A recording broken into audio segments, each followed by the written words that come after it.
आज का हमारा टॉपिक है दो समांतर धारावाही चालकों के मध्य बल।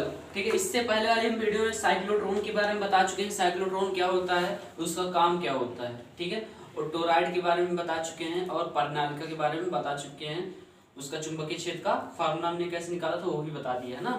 तो हम आज बात कर रहे हैं दो समांतर धारावाही चालकों के मध्य बल। हम इसमें ऐसा कर रहे हैं कि दो समांतर चालक तार ले रहे हैं, दो समांतर धारावाही चालक तार ले रहे हैं। ठीक है,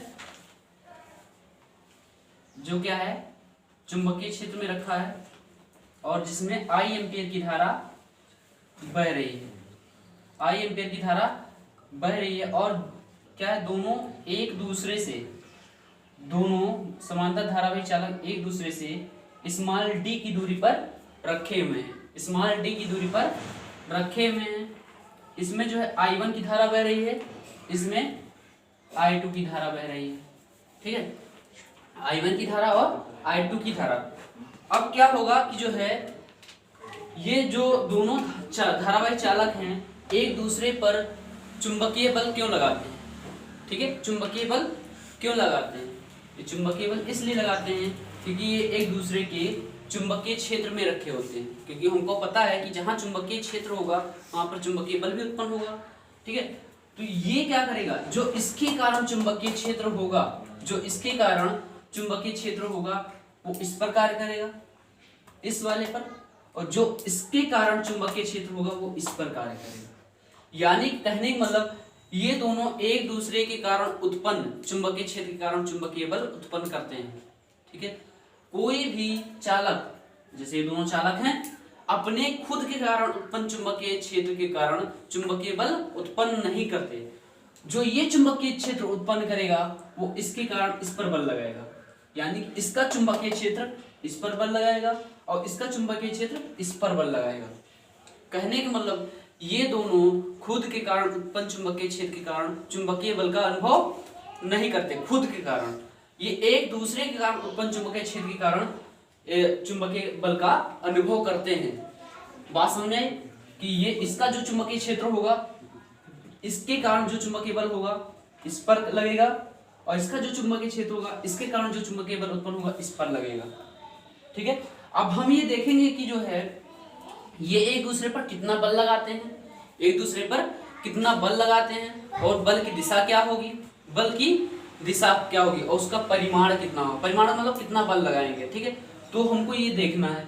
ठीक है, हमको ये देखना है। तो यहाँ सबसे पहले बात आती है, ये दो देखो समांतर धारावाही चालक दोनों हैं ना, एक दूसरे समांतर हैं और स्मॉल d दूरी पर रखे हुए हैं। तो इसके कारण इसका जो चुंबकीय क्षेत्र होगा, इसका जो चुंबकीय क्षेत्र होगा V1 हो जाएगा, इधर लगेगा, और इसका जो चुंबकीय क्षेत्र होगा इधर होगा, V2 होगा। क्या होगा, V2 होगा। ठीक है, V2 होगा। और हमको पता है जो चुंबकीय बल के लिए फार्मूला होता है वो होता ILB sin theta, ILB sin theta. अगर इसको वेक्टर के रूप में लिखे तो वेक्टर F इक्वल टू क्या हो जाता है, I वेक्टर एक L क्रॉस वेक्टर B, मतलब कि LB sin थीटा को हम क्या लिख सकते हैं, vector L cross vector B। ये कई बार हम बता चुके हैं ना। तो यहाँ इसका जो चुंबकीय क्षेत्र है, इसका जो चुंबकीय क्षेत्र है इस तरफ कार्य करेगा, इस मतलब कि इस वाले धारावाही चालक पर, और इसका जो चुंबकीय क्षेत्र होगा इस तरफ कार्य करेगा। ठीक है, तो अब ये चुंबकीय क्षेत्र इस वाले पर बल लगाएगा और ये चुंबकीय क्षेत्र इस पर बल लगाएगा। तो सबसे पहले हम देख लेते हैं कि जो है यहाँ एक दूसरे के कारण उत्पन्न चुंबकीय क्षेत्र की दिशा क्या होगी, उत्पन्न चुंबकीय क्षेत्र की दिशा क्या होगी। तो इसके कारण ये चुंबकीय क्षेत्र है, इसकी यहाँ पर इसकी दिशा क्या होगी, और इसके कारण ये चुंबकीय क्षेत्र है तो इसकी दिशा क्या होगी। तो हमने दिशा देखना बताया था कि जो है दक्षिण हस्त का नियम क्या कहता है कि अगर अंगूठा क्या करे, चुंबकीय वैद्युत धारा को प्रदर्शित करे, तो अंगुलियां क्या करेंगी, चुंबकीय क्षेत्र को प्रदर्शित करेंगी। अगर हम कह दें कि ये अंगुलियां क्या करें, वैद्युत धारा को प्रदर्शित करे, तो अंगूठा क्या करेगा, चुंबकीय क्षेत्र को प्रदर्शित करेगा। तो यहाँ पर ध्यान से देखो, हम क्या कर रहे हैं, अंगूठे को वैद्युत धारा की दिशा में कर रहे हैं। ठीक है, और जिस दिशा में हमको, जिस तरफ हमको चुंबकीय क्षेत्र देखना उस तरफ उंगलियां फैला देंगे। क्या करेंगे, उंगलियां फैला देंगे। तो अंगूठा वैद्युत धारा की दिशा में है और चुंबकीय क्षेत्र किस दिशा में है, इस दिशा में है, और हथेली क्या कर रहा है, हमारा क्या कर रहा है, चुंबकीय क्षेत्र की दिशा को प्रदर्शित कर रहा है। यानी कि ये कहाँ, अंदर की तरफ आ रहा है ना, अंदर की तरफ आ रहा है। तो अंदर की तरफ हमसे दूर जाता हुआ प्रतीत होगा, हमसे दूर जाता हुआ, यानी एरो क्या होगा, अंदर की तरफ जाएगा, तो हमको ये एरो का पीछे वाला सिरा मिलेगा, यानी कि यहाँ पर चुंबकीय क्षेत्र जो होगा वो क्रॉस के रूप में मिलेगा अंदर की ओर, क्रॉस के रूप में मिलेगा अंदर की ओर। बात कुछ समझ में आ रही ना, क्रॉस के रूप में अंदर की ओर मिलेगा। ये हो गया इसके कारण, मतलब इस धारावाही चालक के कारण चुंबकीय क्षेत्र। ये अब हमको क्या करना है, अब इसके कारण जो चुंबकीय क्षेत्र है इसकी दिशा हमको ज्ञात करना है। यहाँ पर क्या हो गया, ये अंदर की ओर हो गया, ठीक है, दिशा क्या हो गई, अंदर की ओर, यहाँ पर। अब हमको ये जो B2 है इसकी दिशा निकालना है, तो अब यहाँ पर हम B2 की दिशा पता करते हैं। तो ध्यान से देखना, हम इस साइड हो जाते हैं, ये हमको क्या करना, धारा की दिशा में अंगूठा करना है, धारा की दिशा में अंगूठा करना। तो अंगूठा हमने धारा की दिशा में कर दिया, और जिस बिंदु पर हमको चुंबकीय क्षेत्र देखना उस साइड क्या कर देंगे, हम अंगुलियों को फैला देंगे। अब देखो ये हमारे हथेली बाहर की तरफ है, ये क्या है, बाहर की तरफ है, तो बाहर की तरफ है तो हमारे पास में आता हुआ दिखाई देगा, तो पास में आता हुआ दिखाई, इस एरो का आगे वाला सिरा दिखाई देगा, यानी कि यहाँ पर चुंबकीय क्षेत्र डार्ट के रूप में मिलेगा, कहाँ, बाहर की ओर। कहाँ पर मिलेगा, बाहर की ओर मिलेगा। फिर से देखो, अगर इसका हमको दिशा पता करना है तो अंगूठे को धारा की दिशा में और उंगलियां फैला देंगे चुंबकीय क्षेत्र जहां पर हमको देखना है। तो ये क्या मिल रहा है हमको, अंदर की ओर मिल रहा है, तो क्रॉस के रूप में मिलेगा। फिर से अगर हमको इसके लिए इस पर देखना है, B2 का दिशा पता करना है, तो धारा की दिशा में अंगूठा और चुंबकीय क्षेत्र की दिशा में, जिस दिशा में देखना है, जहां पर देखना है वहां पर उंगलियां फैला देंगे, तो ये क्या होगा, हमारा हथेली क्या बाहर की तरफ आ रहा ना, तो हमको बाहर की ओर चुंबकीय क्षेत्र प्राप्त होगा, जो चुंबकीय क्षेत्र की दिशा होगी। ठीक है, अब देखो ये जो B2 है इस पर कितना बल आरोपित करेगा, और B1 है इस पर कितना बल आरोपित करेगा, ये हमको देखना है। ठीक है, और इसका दिशा हमको पता करना है। ठीक है, इसका क्या करना है, दिशा पता करना है। तो यहाँ पर देखो चुंबकीय क्षेत्र हमारा कहाँ है, बाहर की ओर है ना, चुंबकीय क्षेत्र बाहर की ओर है, बाहर की ओर है, तो ऐसे करो इस तरीके से। ठीक है, हम धारा की दिशा में क्या कर रहे हैं, अंगुलियों कर रहे हैं, अंगुलियों क्या कर रहे हैं, धारा की दिशा में, और बाहर की ओर है, कहाँ है, बाहर की ओर, तो धारा की दिशा में अंगुलियों को कर रहे हैं, और बाहर की ओर है, तो इस तरीके से हम करेंगे ना, बाहर की ओर है ना, ये क्या है, चुंबकीय क्षेत्र बाहर की ओर है, चुंबकीय क्षेत्र बाहर की ओर है, तो अंगूठा किस साइड आ रहा है, उस साइड आ रहा है, यानी कि इस पर बल अंदर की तरफ लगेगा, अंदर की ओर। तो हम यहाँ पर बल की दिशा दर्शा दे रहे हैं अंदर की ओर, ठीक, अंदर की ओर। बात क्लियर हुई ना, कि धारा की दिशा में उंगलियों को करेंगे, और बाहर की ओर है तो हम इस तरीके से हथेली करेंगे, बाहर की ओर है तो हम हथेली इस तरीके से करेंगे, तो ये बाहर की ओर दर्शाएगा। तो चुंबकीय क्षेत्र बाहर की ओर है तो हम बाहर की ओर करेंगे, और धारा की दिशा में अंगुलियों कर देंगे, तो अंगूठा अंदर की ओर आ रहा है, तो यहाँ पर बल की दिशा क्या होगी, अंदर की ओर होगी। ठीक है, अब ध्यान से देखना, इस पर क्या करना है हमको, अब देखो अंदर की ओर है, चुंबकीय क्षेत्र अंदर की ओर है अंदर की ओर, और धारा ये, तुम धारा की दिशा में क्या करेंगे, अंगुलियों करेंगे, और अंदर की ओर है, तो अंदर की ओर तो ये है, ये क्या प्रदर्शित कर रहा है, अंदर की ओर। तो इस तरीके से धारा दिशा में अंगुलियों करेंगे, अंगूठा ऐसे कर देंगे, तो अंगूठा क्या करेगा, बल की दिशा प्रदर्शित करेगा, यानी बल क्या होगा, अंदर की ओर होगा, इधर भी क्या होगा, बल अंदर की ओर होगा, यहाँ पर।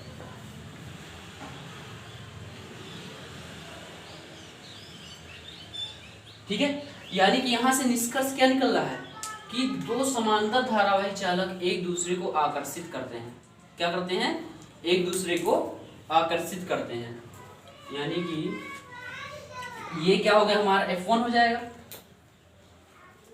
B2 के कारण इस पर लगने वाला F1 हो गया, यानी F12 इसको लिखिए, B2 है ना, इस पहले चालक पर क्या कर, कौन सा कितना बल आरोपित करेगा, एक का कारण, एक पर दो के कारण आरोपित बल, मतलब कि एक चालक एक पर दो के कारण आरोपित बल, यानी कि इसका चुंबकीय क्षेत्र कितना है, दो, B2 है ना, तो क्या करेगा, इस पर बल आरोपित करेगा इस चुंबकीय क्षेत्र के कारण, और इस पर दो पर एक के कारण, यानी इस B1 के कारण इस पर बल कितना लगेगा, F21 ले लेते हैं, F21 ले लेते हैं। इतना बात क्लियर है ना, हमने बता दी दिशा कैसे निकालेंगे, दिशा समझ में आ गया, कि एक बार और बताने की जरूरत। ठीक है, तो यहाँ पर क्लियर हो गया कि हम चुंबकीय क्षेत्र की दिशा कैसे निकालेंगे और जो हमारा बल लग रहा है उसके कारण उसकी दिशा कैसे निकालेंगे। तो अब हमने ये भी बताया कि जो दो समांतर धारावाही चालक एक दूसरे पर बल क्यों आरोपित करते हैं। वो बल इसलिए आरोपित करते हैं क्योंकि ये दोनों क्या होते हैं, एक दूसरे के चुंबकीय क्षेत्र में रखे होते हैं, एक दूसरे के, यानी कि ये वाला जो है इसके चुंबकीय क्षेत्र में, मतलब कि ये वाला क्या है, ये वाला इसके चुंबकीय क्षेत्र में और ये वाला इसके चुंबकीय क्षेत्र में। तो दोनों क्या होते हैं एक दूसरे, मतलब कि ये इस जो B2 है इस वाले पर बल लगाएगा और B1 क्या है इस वाले पर बल लगाएगा। ठीक है, ये इसलिए जो है एक दूसरे पर बल लगाते हैं। और यहाँ से हमको क्लियर हो गया कि दो समांतर अगर धारावाही चालक है तो वो क्या करेगा, एक दूसरे को आकर्षित करेगा। ठीक है, तो हमने यहाँ पर दिशा निकालना बता दिया है। तो यहाँ पर हम पहले लिखेंगे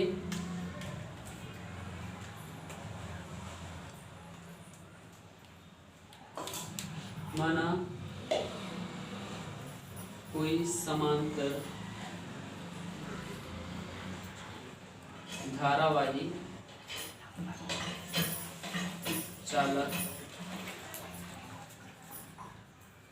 y चुंबकीय क्षेत्र में, y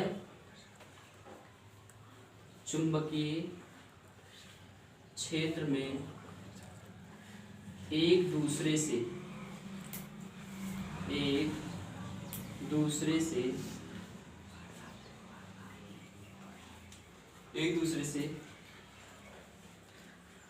स्मॉल d की दूरी पर रखे हैं, स्मॉल d की दूरी पर रखे हैं। चालक एक में I1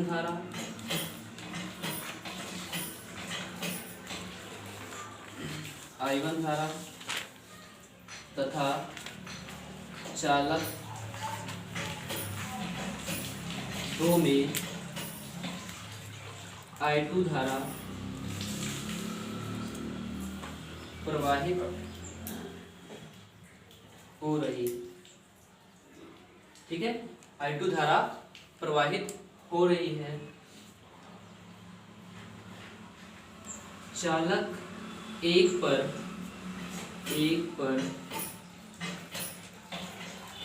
चालक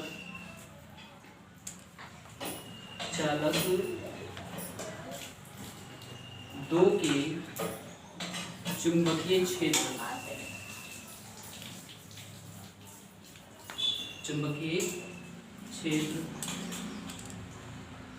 B2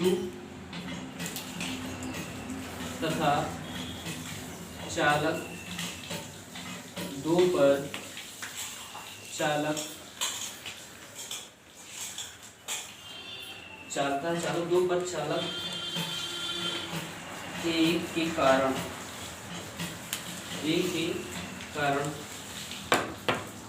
चुंबकीय बल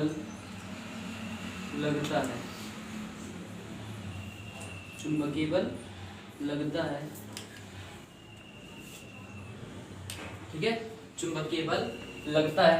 अब यहाँ पर क्या है, चालक जब चालक एक है वहां पर चुंबकीय क्षेत्र की दिशा अंदर बाहर की ओर है। ठीक है, चालक जो ये हमारा B2 है, ठीक है, चुंबकीय क्षेत्र B2 की दिशा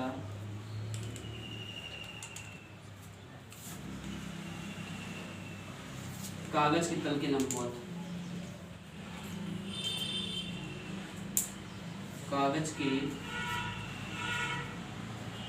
तल के लंबवत क्यों लिख रहे हैं, क्योंकि पेपर में लिखोगे ना, कागज के तल के लंबवत अंदर की ओर तथा B1 की दिशा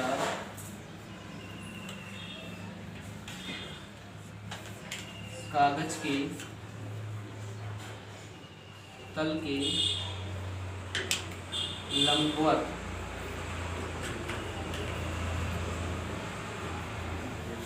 B2 की दिशा क्या है, B2 की दिशा कागज तल लंबवत अंदर की ओर या बाहर की ओर होगा। ठीक है, बाहर की ओर,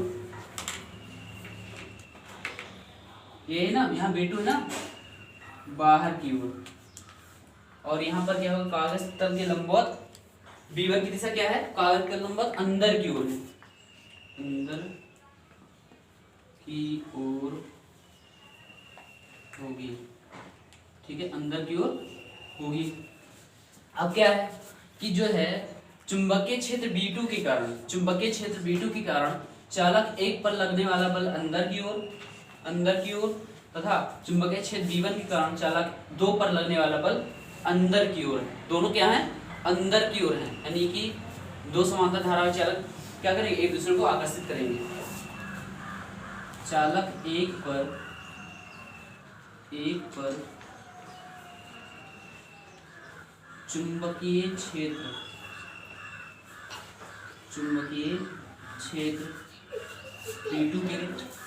B2 के कारण बल अंदर की ओर तथा चालक 2 पर B1 के कारण बल अंदर की ओर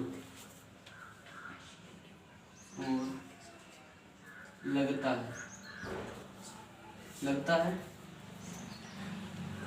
अतः दो समांतर धारावाही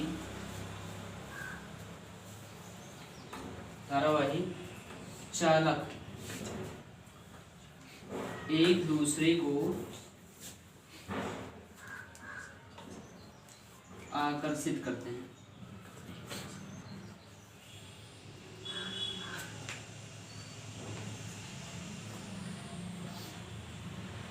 ठीक है, ये हो गया इसका थ्योरी। अब यहाँ पर हम निकालेंगे चालक 1 पर चुंबकीय क्षेत्र, चालक 1 के कारण चुंबकीय क्षेत्र, चालक 2 के कारण चुंबकीय क्षेत्र।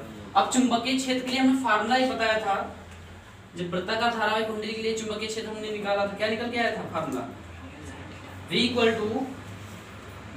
To mu naught 2 pi mu naught I upon 2 pi और I अपान R। ये फार्मूला कुछ याद आ रहा है, ये फार्मूला हमने कराया था। ठीक है, ये फार्मूला हमने क्या है कराया था, जब वृत्ताकार धारावाही कुंडली के लिए निकाला था चुंबकीय क्षेत्र, कहां पर, केंद्र पर। अब चालक 1, इस फार्मूले का हम प्रयोग करेंगे। ठीक है, चालक 1 के कारण चुंबकीय क्षेत्र, चालक 1 के कारण चुंबकीय,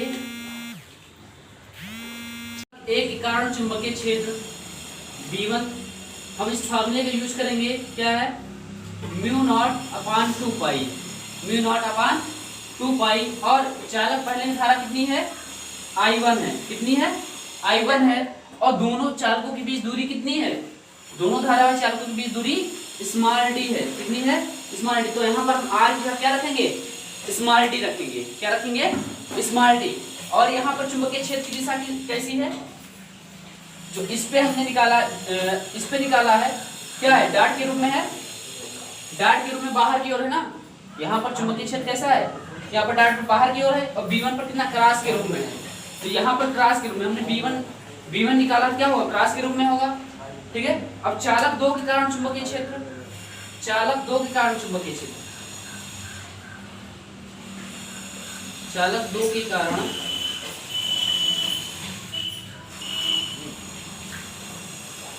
चुंबकीय क्षेत्र, इसको इक्वेशन 1 कर दो। तो यहाँ से B2 इक्वल टू क्या हो जाएगा, म्यू नॉट 2 पाई और I2 अपान D, समीकरण 2, समीकरण 2। अब यहाँ पर चुंबकीय क्षेत्र हमको मिल गया, चुंबकीय क्षेत्र मिल गया। अब चालक 1 पर चुंबकीय क्षेत्र B2 के कारण, चालक 1 पर चुंबकीय क्षेत्र B2 के कारण लगने वाला चुंबकीय बल। अब बल कहां से निकालेंगे हम, बल इस फार्मूले से निकालेंगे, क्या होता है, F equal to ILB sine theta, F equal to I L B sine theta. अगर इसको हम वेक्टर रूप में लिखें तो vector F equal to I vector L cross vector B. ठीक है, चालक एक पर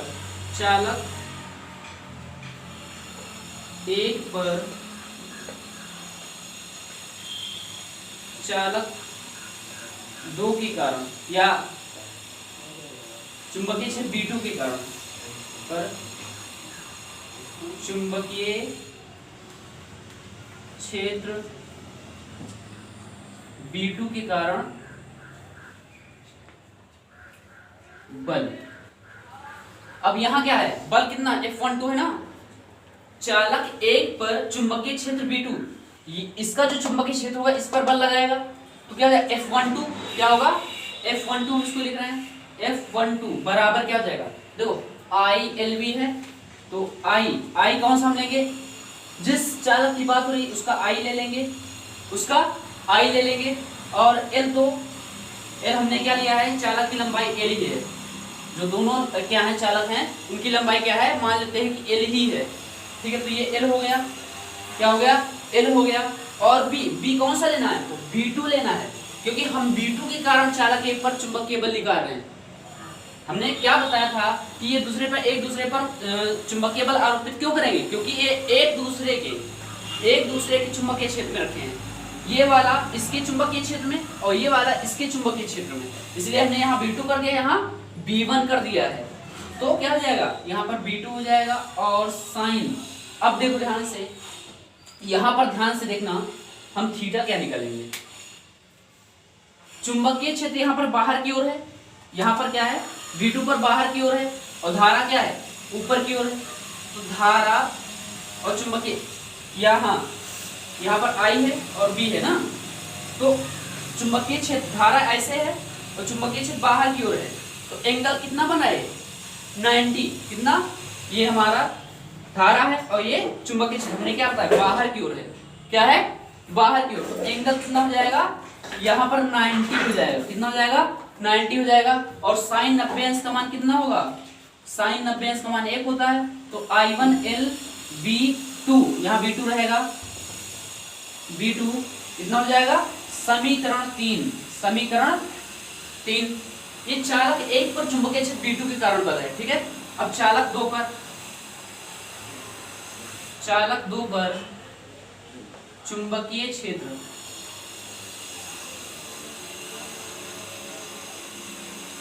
B1 के कारण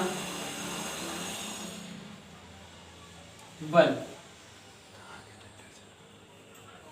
तो अब वही काम करना है, F21 है ना, 2 पर किसके कारण B1 के कारण, 2 पर B1 के कारण, तो क्या हो जाएगा F21 बराबर I2, जिस चालक की बात है उसके धारा, और L और इसके कारण लग रहा है चुंबकीय क्षेत्र B1 के, तो B1 हो जाएगा, और साइन। अब यहाँ पर एंगल क्या होगा, यहाँ पर फिर से ध्यान रखना कि चुंबकीय क्षेत्र अंदर की ओर है और वैद्युत धारा क्या है ऊपर की ओर है, चुंबकीय क्षेत्र अंदर की ओर और वैद्युत धारा ऊपर की ओर, एंगल कितना 90 बन रहा है, 90 यहाँ रख देंगे, 90 हो जाएगा। ठीक है, तो यहाँ से F21 क्या निकलेगा हमारा, F21 जो निकलेगा हमारा I2L B1 इतना निकलेगा, साइन 90 अंश का मान 1 हो जाएगा, तो समीकरण 3, तो समीकरण 4। अभी जो हमारा इस इक्वेशन 3 आया है और 4 आया है, इक्वेशन 3 में क्या करेंगे, B2 का वैल्यू रखेंगे, B2 का वैल्यू ये है, यहाँ पर रखो, इक्वेशन 3 में क्या करेंगे, B2 का वैल्यू रखेंगे, समीकरण 3 में B2 का मान रखने पर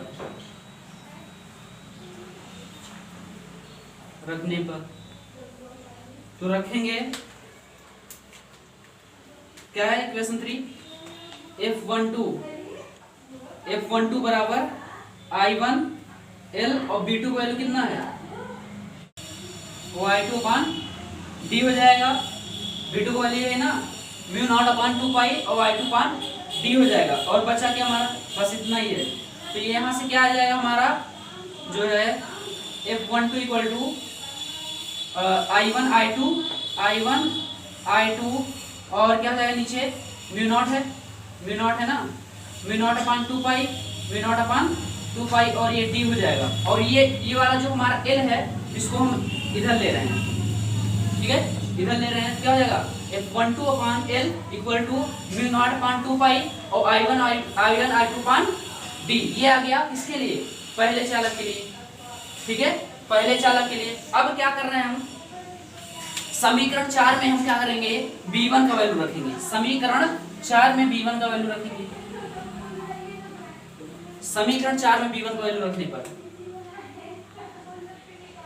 समीकरण 4 में V1 का मान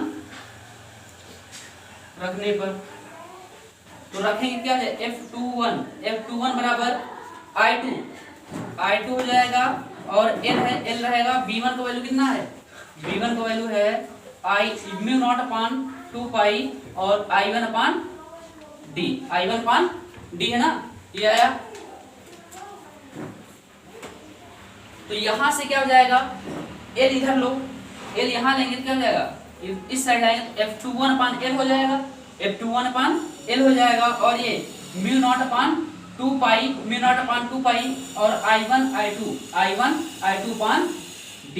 यानी कि यहां से क्या निष्कर्ष निकल रहा है, दोनों स्थितियों में जो हमारा बल आ रहा है सेम आ रहा है, दोनों स्थितियों में बल क्या आ रहा है, सेम आ रहा है।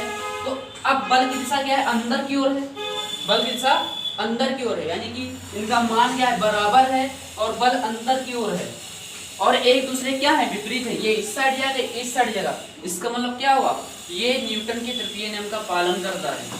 क्या है न्यूटन का तृतीय नियम, कि प्रत्येक क्रिया बल का बराबर तथा विपरीत दिशा में प्रतिक्रिया बल कार्य करता है ना। तो यहाँ पर हम लिखेंगे, अतः दोनों चालकों, दोनों धारावाही चालकों पर समान बल लगेगा तथा उनकी दिशाएं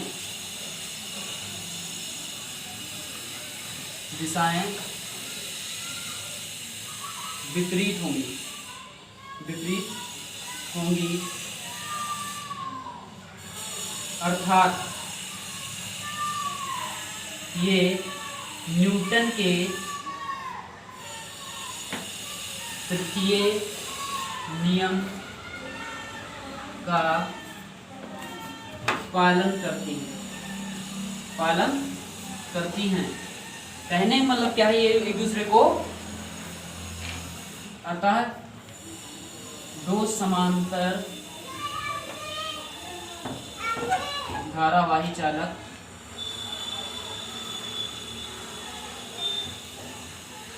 एक दूसरे को आकर्षित करती हैं,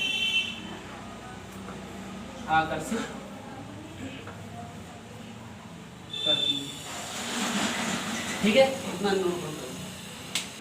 अब देखो हमको यहाँ करना, ये तो समांतर धारावाही चालक हो गया। अब हमको पता है कि ये न्यूटन के तृतीय नियम का पालन करता है और दो समांतर धारावाही चालक एक दूसरे को आकर्षित करते हैं। यहाँ पर क्या हो गया, प्रति समांतर धारावाही चालकों के मध्य।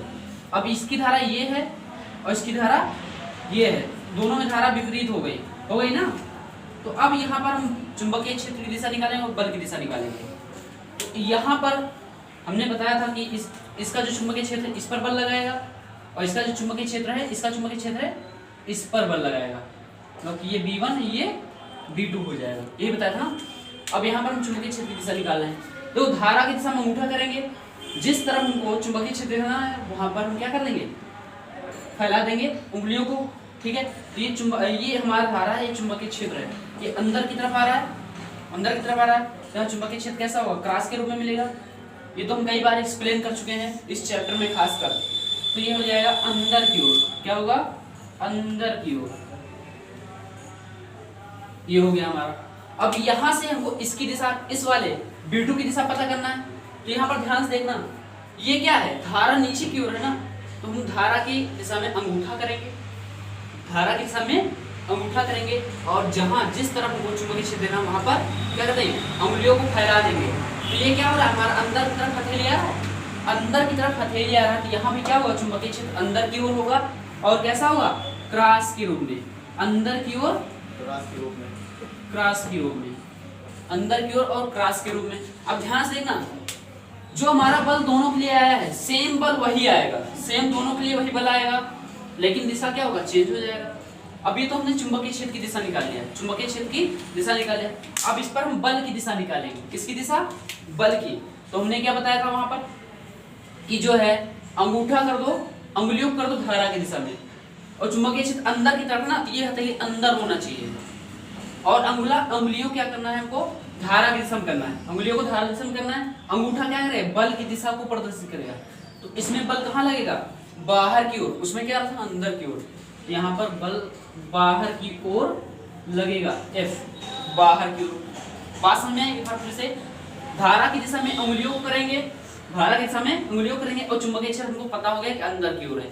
अंदर की ओर अंगूठा क्या करेगा, बल की दिशा प्रदर्शित करेगा। तो अंगूठा बाहर की ओर है, तो क्या हो गया, बल बाहर की ओर आएगा। अब देखो अंगुलियों को क्या करना है, इस तरीके से धारा की दिशा में करना है, धारा की दिशा में अंदर की ओर है चुंबकीय क्षेत्र, तो हमारा जो हथेली होनी चाहिए अंदर की ओर होना चाहिए। तो अंगूठा क्या करेगा, बल की दिशा प्रदर्शित करेगा, यानी कि यहाँ भी अंगूठा बाहर की तरफ आ रहा है, तो बल क्या होगा, बाहर की तरफ लगेगा। कहाँ लगेगा, बाहर की तरफ। यानी कि यहाँ से निष्कर्ष निकल रहा है, दो प्रति समांतर जिनमें धाराएं क्या हो, विपरीत हो, वो क्या करेंगे, दो प्रति समांतर धारावाही चालक एक दूसरे को प्रतिकर्षित करते हैं। क्या करते हैं, प्रतिकर्षित करते हैं। तो यहाँ पर हम लिख सकते हैं, यहाँ पर हम लिख सकते हैं, अतः प्रति समांतर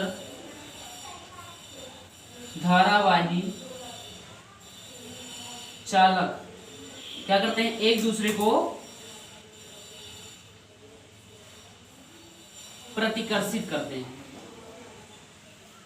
ठीक है, प्रतिकर्षित करते हैं। बात कुछ समझ में आई ना, ये धारा हमने केवल इसमें अंतर क्या है, बल वही आएगा, ठीक है, चुंबकीय क्षेत्र वही आएगा, अंतर यह आएगा कि इसमें बल बाहर की ओर, इधर भी बाहर की ओर। उसमें क्या था, अंदर की ओर अंदर की ओर आकर्षित कर रहा था, लेकिन ये प्रतिकर्षित कर रहा है बाहर की ओर। और चुंबकीय क्षेत्र की दिशा दोनों में क्या होगा, अंदर की ओर आएगा।